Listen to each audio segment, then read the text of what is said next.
क्या इस देश में सीएए, एनआरसी जैसा एक और आंदोलन खड़ा करने की कोशिश हो रही है? इस देश में वक्फ बिल ना आए, क्या इसके लिए देश के साथ साथ विदेश से भी साजिश हो रही है? आखिर वक्फ बिल पर क्यूआर कोड वाला गेम प्लान क्या है? नमस्कार, आपके साथ मैं हूं सुचारिता कुकरेती और आज इस वीडियो के जरिए आपको यह बताने की कोशिश करेंगे कि क्या इस देश में सीएए, एनआरसी जैसा एक और आंदोलन खड़ा करने की कोशिश की जा रही है। आपको वो तस्वीरें भी दिखाऊंगी और वो बयान भी सुनाऊंगी जो इस तरफ इशारा करते हैं।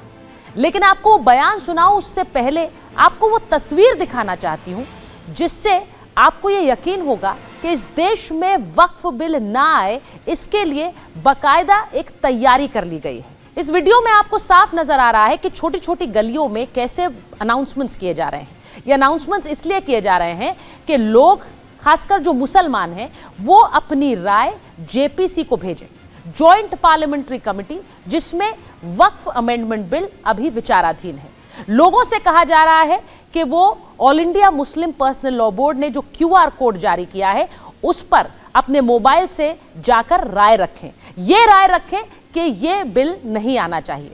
अब सबसे बड़ी बात यह है कि इस अनाउंसमेंट के जरिए कहा क्या जा रहा है।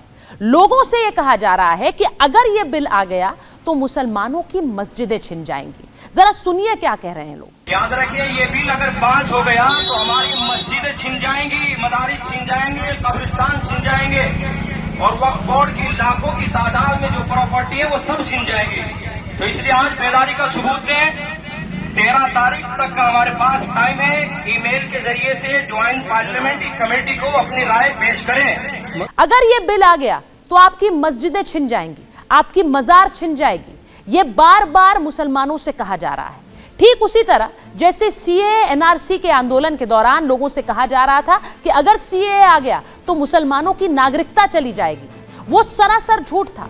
अब इस वक्फ बिल में भी यही बताया जा रहा है कि मस्जिदें छिन जाएंगी, मजारें चली जाएंगी, आपकी जमीन छीन ली जाएगी, जो कि सरासर गलत है, क्योंकि इस बिल में कहीं भी जमीन छीनने की बात नहीं है। जो असीमित शक्तियां वक्फ बोर्ड को दी गई हैं उन पर लगाम लगाने की बात जरूर कही गई है।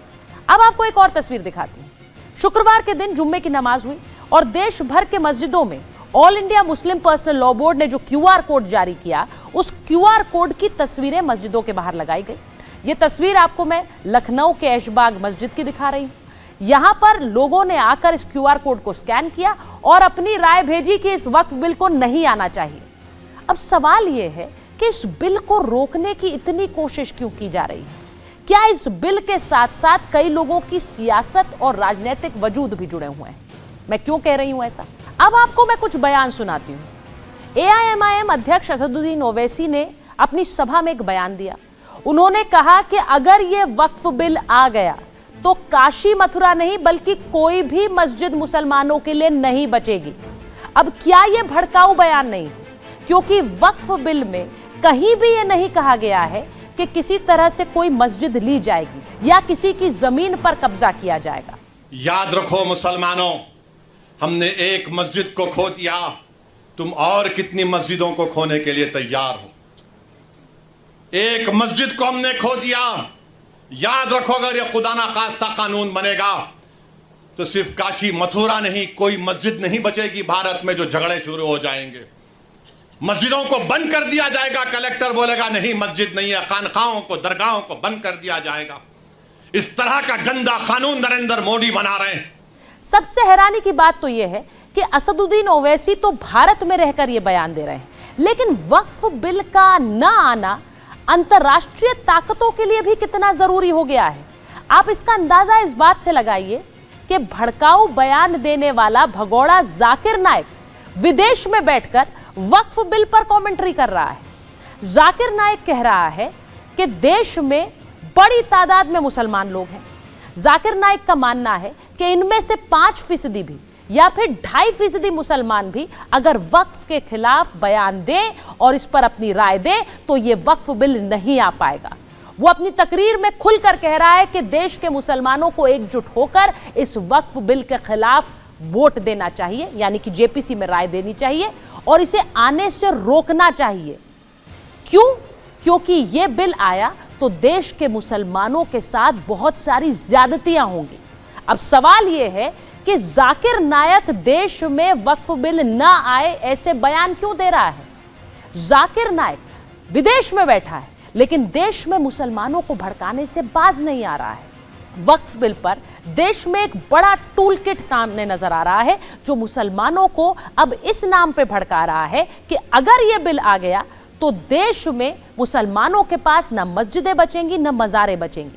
क्या हिंदुस्तान जैसे देश में यह संभव है? क्या हिंदुस्तान में अल्पसंख्यकों पर इस तरह का जुल्म ढाया जा सकता है जिस तरह का बयान जाकिर नायक विदेश में जाकर दे रहा है? जाकिर नायक का बयान आया तो देश में सरकार के प्रतिनिधि भी नाराज दिखे और सीधे सीधे खुलकर जाकिर नायक पर हमला बोल दिया। उन्होंने कहा कि यह व्यक्ति सिर्फ विदेश में बैठकर देश में मुसलमानों के बीच बेचैनी बढ़ाना चाहता है, यहां पर सांप्रदायिक तनाव बढ़ाना चाहता है। सुनिए बीजेपी के नेता क्या कह रहे हैं। देखिए, टुच्चे जाकिर नायक से इतना ही कहना चाहूंगा, उनकी इतनी औकात और हैसियत नहीं है कि भारत के अंदरूनी मामले पर बोलें, और वो दिन भी दूर नहीं है भारत के खिलाफ जो षड्यंत्र करता है उसको गिरेबान से पकड़कर यहां लाया जाएगा और जेल की सलाखों के पीछे डाला जाएगा। जो संवैधानिक प्रक्रिया है, जो हमारी परंपरा है, उसके अनुसार जो स्टेक होल्डर्स हैं उनसे बातचीत हो रही है, जेपीसी का गठन हुआ है, सुझाव आ रहे हैं, और इसीलिए जो उचित होगा, राष्ट्रहित में होगा, वो किया जाएगा। इसके जैसे हल्के व्यक्ति को हम गंभीरता से नहीं लेंगे, इनको सजा मिलेगी, इतना जरूर कहूंगा। सीए एनआरसी की तस्वीरें आपको याद हैं, जब सड़कों पर लोगों ने कई कई महीनों आंदोलन किया और वो भी एक झूठी खबर के चलते।